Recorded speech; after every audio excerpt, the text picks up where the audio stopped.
دی اور کہا، آپ صلی اللہ علیہ وسلم جن خوبیوں اور صفتوں کے مالک ہیں ان کی بدولت اللہ آپ کو کبھی پریشان نہیں کرے گا۔ اللہ تعالیٰ نے محمد صلی اللہ علیہ وسلم کو تمام دنیا کے لوگوں کی طرف بھیجا تاکہ وہ ان کو توحید اور اللہ کی عبادت کی دعوت دیں۔ وہ اللہ کے علاوہ کسی اور کی عبادت نہ کریں۔ آپ صلی اللہ علیہ وسلم اللہ کے آخری نبی ہیں۔ آپ صلی اللہ علیہ وسلم کے بعد کوئی نبی نہیں آئے گا۔ شروع میں اللہ کے رسول نے چھپ کر دعوت دی، پہلے قریبی رشتہ داروں اور دوستوں کو دعوت دی، چنانچہ بہت سے لوگوں نے اسلام قبول کر لیا اور بہت سے لوگوں نے انکار کیا۔ سب سے پہلے مردوں میں حضرت ابوبکر صدیق، عورتوں میں حضرت خدیجہ، بچوں میں حضرت علی اور غلاموں میں حضرت زید نے اسلام قبول کیا۔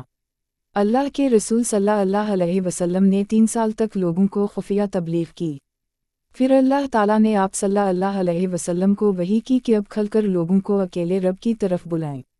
چنانچہ آپ صلی اللہ علیہ وسلم نے صفا پہاڑی پر کھڑے ہو کر اکیلے رب کی عبادت کرنے کی دعوت دی۔ ان سے کہا کہ بتوں کی پوجا نہ کریں، یہ محض پتھر ہیں جو نہ تو نفع دے سکتے ہیں نہ ہی نقصان۔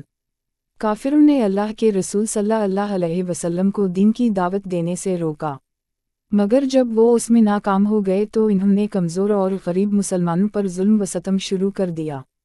جب قریش کی سختیوں اور ظلم و ستم حد سے بڑھ گئے تو اللہ کے رسول صلی اللہ علیہ وسلم نے مسلمانوں کو حبشہ کی طرف ہجرت کرنے کی اجازت دے دی۔ یہ اسلام میں سب سے پہلی ہجرت تھی۔ اس پہلی ہجرت کرنے والوں میں آپ کی بیٹی سیدہ رقی اور ان کے خاوند حضرت عثمان ذو النورین بھی شامل تھے۔ اللہ کے رسول صلی اللہ علیہ وسلم کو دعوت کا کام کرتے ہوئے جب 10 سال گزر گئے تو پہلے آپ کے چچا ابو طالب اور پھر آپ کی بیوی حضرت خدیجہ بھی وفات پا گئیں۔ ان دونوں نے آپ کی خوب مدد کی تھی۔ اب اللہ کے رسول صلی اللہ علیہ وسلم طائف شہر میں گئے تاکہ وہاں کے قبائل کو اسلام کی دعوت دیں، لیکن انہوں نے شدت سے اس کا انکار کیا۔ ان لوگوں نے اللہ کے رسول صلی اللہ علیہ وسلم پر پتھر برسائے جس سے آپ صلی اللہ علیہ وسلم زخمی ہو گئے۔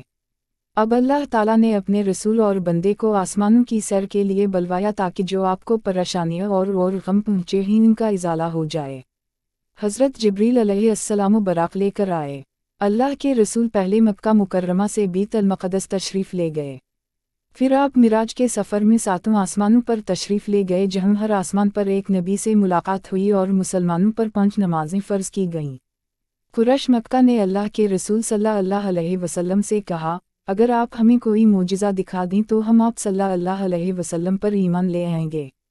آپ صلی اللہ علیہ وسلم نے اگلی کا اشارہ کیا تو چند 2 ٹکڑے ہو گیا، لیکن قریش نے ایمان لانے کی بجائے یہ کہا کہ محمد صلی اللہ علیہ وسلم نے ہمارے اوپر جادو کر دی ہے۔ حج کے موسم میں پورے عرب سے لوگ حج کی ادائیگی کے لیے مکہ آتے تھے۔